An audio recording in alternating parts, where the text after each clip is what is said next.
Here's a different look of the death lineup that featured the Splash Brothers in the backcourt. GP2 playing the 3 spot, while Draymond Green and Andrew Wiggins manned the front court. And now, just look at how flawless they moved the rock on this play. Klay starts the play by passing the ball to GP2. Then, he finds Draymond at the elbow, who then hands it off to Steph as he curls to the lane. And when the defense shows up, he swings it to Wiggins in the corner, who then attacks and finishes with a tough reverse. I'd definitely have a huge headache if I was the one coaching the team who's playing against the Golden State Warriors. I mean, first of all, they all have a green light to shoot. They have a bunch of two-way players who can also play multiple positions.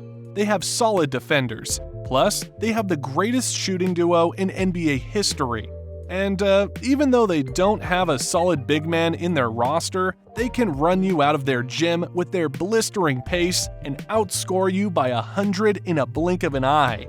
I mean, whatever 5-man lineup the Dubs field to the court, it's going to be a tough matchup for the opposing team because of their versatility and familiarity with one another. Now, the Dubs have added some solid additions during this offseason, like Dario Saric, rookies like Pajimski, TJD, and most notably, the point god himself, Chris Paul. And with this said, let's break down and analyze how the new faces will fit in the Dubs rotation and predict some of the best possible lineups that they can build next season. But before we dive into it, I want to give a big shout out first to the sponsor of this video, Factor. Are you too busy with your end of summer plans to cook, but want to make sure you're eating well? With Factor, you can skip the trip to the grocery store and skip the chopping, prepping, and cleaning up too, while still getting the flavor and nutritional quality you need. Factor's fresh, never frozen meals are ready in just 2 minutes, so all you have to do is heat and enjoy. Then get back to crushing your goals. Factor makes meeting your nutrition goals easier than ever by delivering fresh, never frozen, dietitian-approved meals right to your doorstep. Their team of gourmet chefs create each meal using only ingredients with integrity to help you feel your best all day long. Factor has been great for me reaching my fitness, athletic, and dietary goals for a fraction of the price. Cutting down on my time cooking has also been great for clearing up time to make more videos like the one you're watching right now. To get in on this amazing deal, head to Factor75.com or click the link below in the description and use code SWISHCENTRAL50 to get 50% off your first Factor box. Make sure you check out Factor, and once again, a big thank you for sponsoring today's video. Alright, let's first break down their projected starting lineup for next season. Now, I see there's not so much iteration on this one, but I think the Dubs will stick with Steph at the point guard position, while Klay assumes the role of his partner in crime to complete the backcourt tandem. Meanwhile, two-way Wiggins will cover the small forward role, and Draymond will serve as the glue guy at the 4 spot. And finally, to round up this lineup, Kevon Looney is going to be the man in the middle for the starting unit. Coming off another solid scoring season where he averaged 29.4 points a ball game, the incoming 35-year-old Steph Curry is still at the peak of his powers, which is why the Dubs have to capitalize on this and ride onto his back while he still can.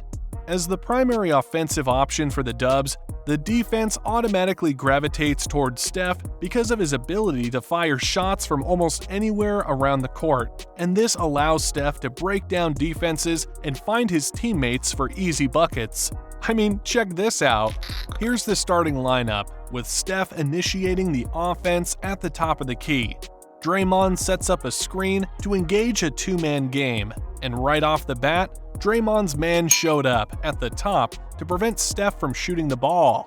Now, when Morris picked him up, Steph quickly attacked the closeout, and when he drew Zubats in the paint, he dropped it off to Looney, who then finished it off with a nice jam. Anyways, just like Curry, Klay came off a strong season by leading the league in 3-pointers made, just like in the good old days. I mean, it seems that Klay is rounding up back to form by averaging 21.9 points on 41.2% shooting from 3, while logging in 33 minutes of play last season. And as part of the starting unit together with the chef, we have seen how Thompson can be devastating when he's healthy. Again, here's the Dubs starting lineup working beautifully in full display. Here's Steph attacking the lane, and while he's doing that, there's Draymond setting up a staggered screen to free up Klay. As expected, Steph finds Klay running to the corner, and without hesitation, he pulls the trigger and splashes it with a hand in his face. Now, in case that didn't go in, there's Looney positioning himself to grab the offensive board and possibly give the Dubs another crack at the basket. As you can see in the previous clips, there's a lot of moving pieces, which makes this 5-man lineup so dynamic and well-balanced. I mean, you got 2 lethal shooters as your main gunners. Then, you got 2 great screeners who can free up the shooters and also defend and grab rebounds at the same time. And on top of that, this lineup featured an athletic 2-way player in Andrew Wiggins, who can salvage their offense in case the Splash Brother can't get a bucket or their entire offense gets stagnant, by making his own shot or scoring through their set plays. I mean, look here. Here's Draymond quarterbacking the offense in this play. Now, here's Wiggins and Looney setting up 2 screens for him, and as soon as he got past the first screen, Steph set up a gorgeous blind back pick for the cutting Wiggins. And because of his insane hops, Draymond just throws it up there while Wiggins took care of the rest. With Draymond Green, Kevon Looney. That lob to Wiggins! Statistics show that the 5-man combination of Steph, Klay, Wiggs, Draymond, and Looney is more lethal than it seems. I mean, in the 27 games that these 5 guys played together, this unit averaged an offensive rating of 128 points, while having a steady defensive rating of 106.1 points a ball game. And on top of that, this 5-man squad also shot above 50% from the field, 46.8% from 3, and registered an effective field goal percentage of 65% combined. Now, what I like about this lineup is that while it is so full of firepower, it also does have a solid defensive backbone. I mean, apart from Wiggins, there's Draymond taking care of business at the defensive end with his ability to guard from 1 through 5. And to cap off this lineup, they got a blue-collar scrapper in Kevon Looney, who turned out to be a big revelation for the Dubs last season, as he had a ton of games where he grabbed 20-plus rebounds consistently. This lineup has a solid mix of shooters, screens, and solid defenders, which is why I believe they're gonna utilize this lineup as their starting unit. Now, with their starting 5 covered, let's now break down their possible lineup for their second unit. For this one, I'm putting Chris Paul at the helm to run the show for the bench guys. Then, I'm going to insert GP2 at the shooting guard position to provide some defense on the perimeter. Next, I'm going to put Moses Moody at the 3 spot, followed by Jonathan Kuminga at the power forward position, and finally, I'm picking Dario Saric to fill up the center role for the backups. Without question, the biggest move they have done this summer is the addition of CP3, and in an interview, Steve Kerr revealed how he's going to use and integrate the 18-year vet in their run-and-gun system next season. One of the things I told Chris was we have to be more controlled this year. Last year, we were number 29 in the league in turnovers. In other words, second worst in the league. But we had the fastest pace in the league. That's not a great combination. That's wild. And one of the things I love about Chris is that he controls games. And so I told him we need his ability to control the game at key times for us. And he knows he's going to adapt to some of the stuff we do, especially when he's playing with Steph, throwing the ball ahead, playing with a little more pace.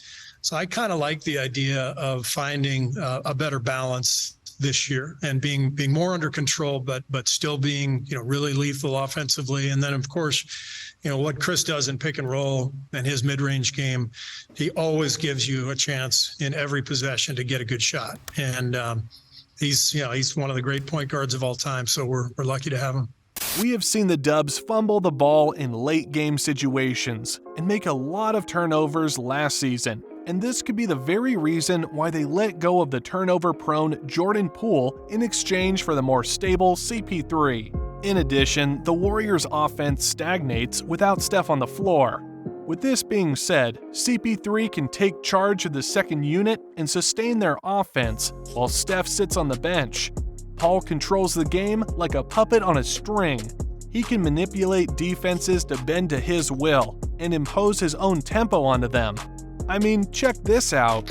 Here's CP3's bread and butter play, which is the high pick and roll. Now, after going through the Ayton screen, notice how he sucked Plumlee in while he probes inside the lane. And when he caught him gambling for a steal, Paul made him pay by knocking down his patented mid-range jumper.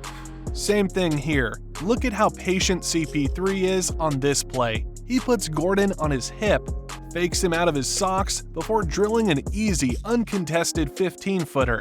CP3 knows the game like the back of his hand, and having someone like that to sub in for Steph is definitely going to be a huge advantage for the Dubs, especially when they cruise into the deeper rounds of the playoffs. Anyways, aside from CP3, the Warriors' second unit will feature 3 athletic young guns in GP2, JK, and Moses Moody. With Chris Paul manning the helm for this bench squad, there's no doubt that these 3 young bloods will flourish under his wing, because we know that CP3 is capable of unleashing any player's potential through his leadership and guidance. I mean, when CP3 got traded to OKC 3 years ago, he brought that team, filled with young and inexperienced players, to the playoffs. Now, during that time, he groomed SGA to become the leader of that OKC squad, and 3 years later, it seems that the CP3 effect has rubbed off quite well with SGA. I mean, after CP3 left, SGA's numbers just exploded to new heights, and he just got his first All-Star badge after averaging 31, 5 and 5 last season. That's no coincidence by any means, and I think the same thing can happen with GP2, Kuminga, and Moody. And pairing these 3 young athletic young guns with the architect of the Lob City Clippers is going to be must-see TV every night these gentlemen step on the court. Now, as far as Dario Saric is concerned, he's a great piece that will fit well in the second unit because of his versatility, length, and shooting, and apart from that, CP3 and Saric have teamed up before in Phoenix. So, you can expect that there will be no chemistry issues whatsoever in the second unit. Anyways, to wrap this one up, let's try to predict how the Dubs' new death lineup will look like in the upcoming season. Now, I know that this lineup is not going to be as strong as the previous versions of the death lineup on the offensive end, but I think this one is going to be more dynamic and will cause chaos in a different way. At the PG spot, I'll be putting in CP3. Then, I'll bump Steph off to the shooting guard slot while Clay plays the small forward. Now, at the front line, I'll be placing Andrew Wiggins at the 4 spot, while I pick between Jonathan Kuminga or Draymond Green to round up the center position. This lineup may look awkward and inefficient with CP3 and Steph playing together, but according to Steph himself, this ain't gonna be a problem because they're actually planning to integrate CP3 in their new version of the death lineup the moment he got traded. Speaking of that, I've seen a new version of the death lineup being forecasted where you're playing the 2 with Chris Paul at point guard. How does that affect how you prepare for the season, knowing you may be playing some more off the ball? If you look at the breadth of, my career, even back in college, like I've been able to play a lot of different positions and utilize the different looks of on-off ball. So I'm comfortable in that space. And again, it's just a matter of going through the reps to figure out what works. And, we've had a certain style and a certain way for a long time. We feel like we have another run in us, and the versatility of being able to add CP to that wave is exciting because we do have the ability to switch it up a little bit and play different styles. Myself, Clay included. As you heard from Steph, adding CP3 to the mix gives another dimension to their death lineup in terms of play style and pace. I mean, the Dubs' death lineup usually consists of versatile guys who can jack up shots quickly before the defense can set up. It worked wonders for them with versions that had Harrison Barnes, Andre Iguodala, Sean Livingston, and Kevin Durant in it. But the last version with Jordan Poole in it didn't work the way they wanted it to. See, even though they can pour an avalanche of points within a short time frame, the downside of playing too fast is that they're prone to take ill-advised shots, make stupid errors, and turn the ball over. And if they can't make baskets, the opposing team will just grind them down with their well-planned half-court sets. And before you know it, the Dubs have put themselves in a hole in which they themselves dig in the first place.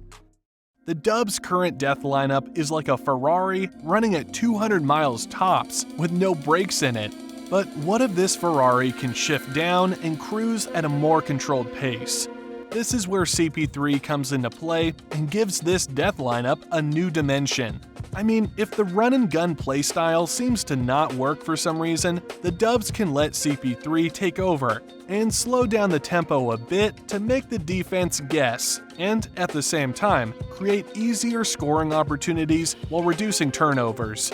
With this kind of setup, it makes the new death lineup more unpredictable, because now they have two different playstyle gears that they can switch on and off at any time. With CP3 orchestrating the offense for this death lineup, Steph will be relieved from doing facilitating duties and will transition to an off-ball role, which means that the greatest shooter on earth will not think of anything anymore aside from shooting the ball. I mean, just imagine the confusion and chaos that Steph and Klay will bring to the defense as they run around screens non-stop just so they can get open. And when they do, CP3 can just zip a pass with pinpoint accuracy towards their shooting pocket, and all they have to do is to let it fly at will. Now, this death lineup isn't just all about offense, because there's two-way wigs who can defend multiple positions, and at the center spot, the Dubs can field JK if they want their death lineup to be more offensive-oriented, or they can pick Draymond for defensive purposes.